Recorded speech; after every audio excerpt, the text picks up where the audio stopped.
Good Sunday morning to everybody. I'm back again. Glutton for punishment, I guess. I was planning on doing my next video on the whole entire story of the house I grew up in when I was younger.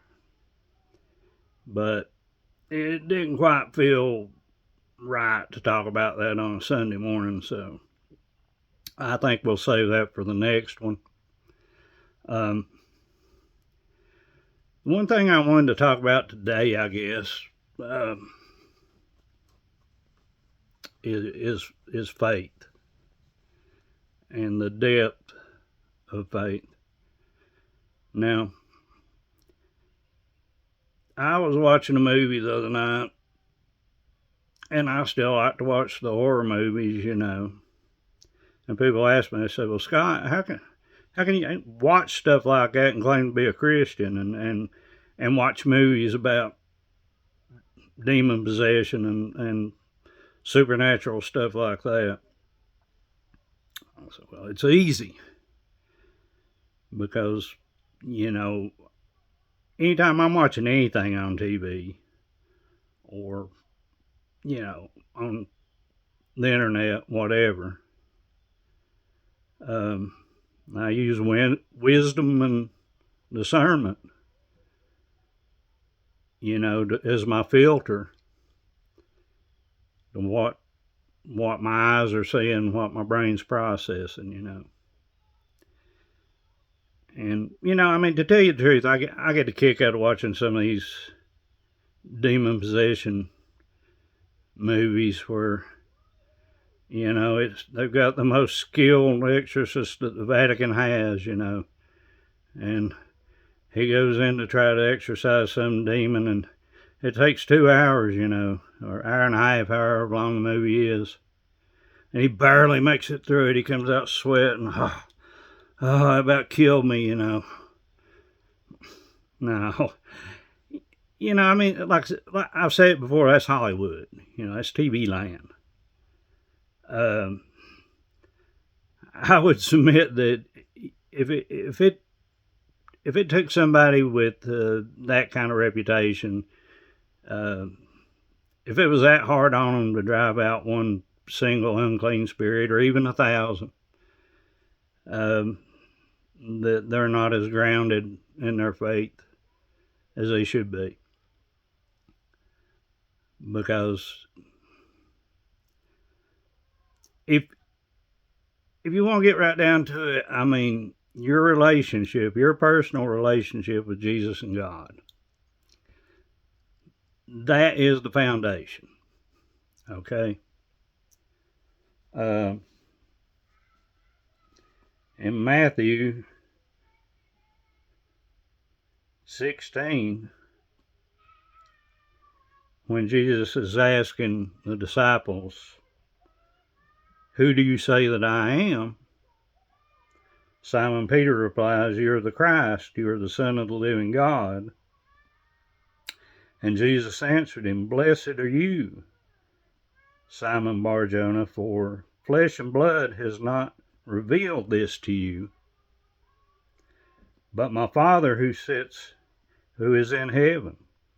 And I tell you, you are Peter, and on this rock I will build my church, and the gates of hell shall not prevail against it." Now, depending on whether you're Catholic or Protestant, I guess you can take that two different ways about what the rock is. Some people say the rock is Peter himself, and basically he was the first pope of the Catholic Church. Other people, myself included, take the rock to mean the truth that Jesus was the Son of God. And he's basically referring to himself and who he was and what he was. Now, before you can go out and try to dabble in any kind of spiritual warfare or anything like that, you'd better be dang sure that you are anchored to that rock. I mean, chain yourself to that rock. So instead of being a ship on the sea without an anchor that's just floating around on the waves, wherever the waves are taking it, I mean, you've got an anchor. You're stuck in that one spot. And if you don't have that, that is the absolute first thing that you got to do on your journey as a Christian. You know, you don't go get baptized and get saved and go to church for a few weeks and then grab your Bible and your rosary or your cross or whatever and say, okay, now I'm going to go kick some demon butts, you know, because you're not doing anything. We went through this before. You're not doing anything. It's only through you that Christ does stuff, that God does stuff. And so I feel that I am grounded enough, that I'm chained enough to that rock at this point, to where I can go watch some stupid movie, and it's not going to, a lot of folks, especially Appalachian folks, if you live in Appalachia or been in Appalachia, and don't never say Appalachia, if you've been in Appalachia any amount of time at all, it's not as bad as it used to be when I was growing up, but you got a lot of superstitious folks. And these same folks, I mean, religiously go to church every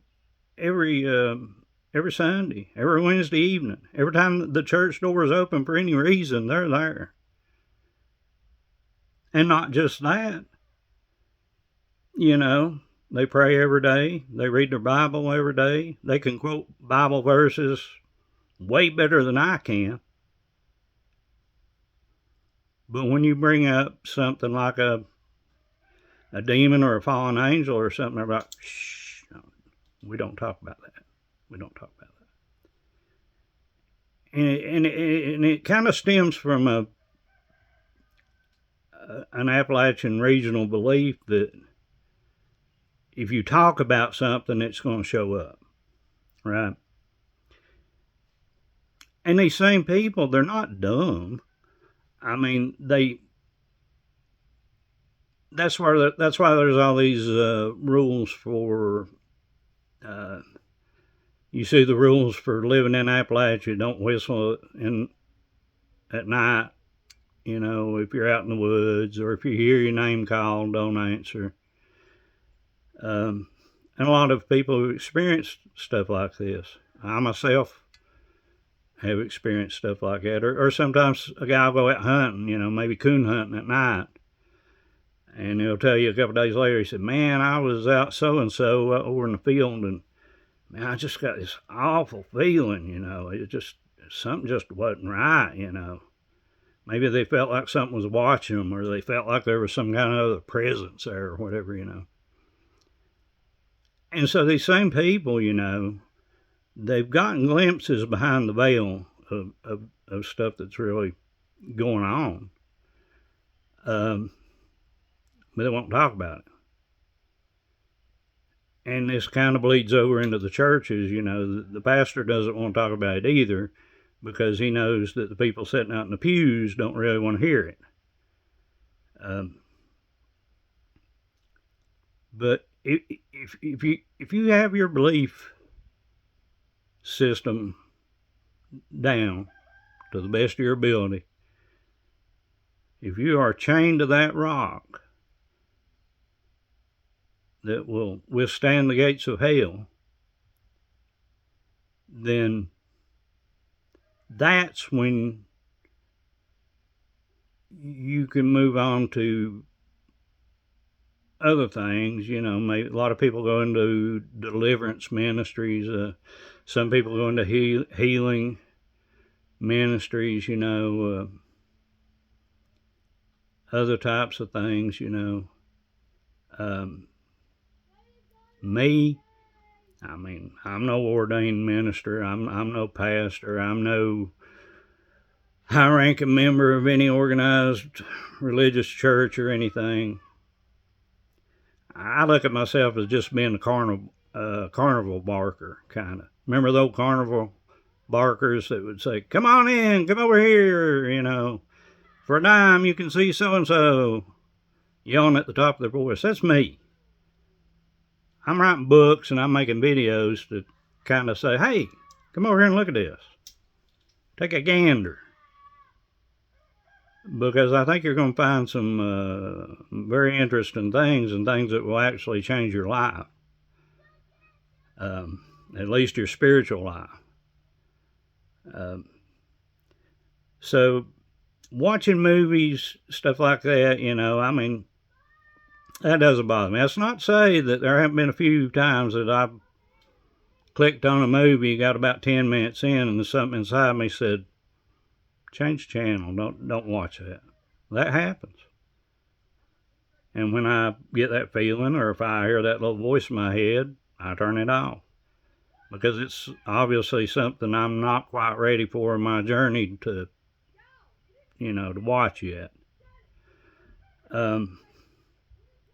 But yeah, I mean, your basic faith, that has to come first, and that may take a while. That doesn't necessarily happen overnight. In fact, it rarely happens overnight. I mean, you kind of go from being a baby Christian and just as a child would develop, you're going to develop. And it could take years. But if you get that basic point down to where your faith is pretty much as unshakable as you can make it be, then you don't have a lot to fear about whatever might be out there. Because it's not going to be able to hurt you. And if you dig into it enough and study it enough, you'll realize that you can do a lot more harm to it than it can do to you. So just start your journey. If you're already on your journey, dig into it harder. Don't be closed-minded about certain concepts. If it's in the Bible, then there it is. Now, if it's not something that's in the Bible, if it's not in Scripture, then no, don't follow that path. But, you know, I think I've given you enough examples of where this stuff is in the Bible that, you know, it would warrant a little bit of looking into, at least on your part. So don't sweat the scary movie stuff, you know. Don't sweat the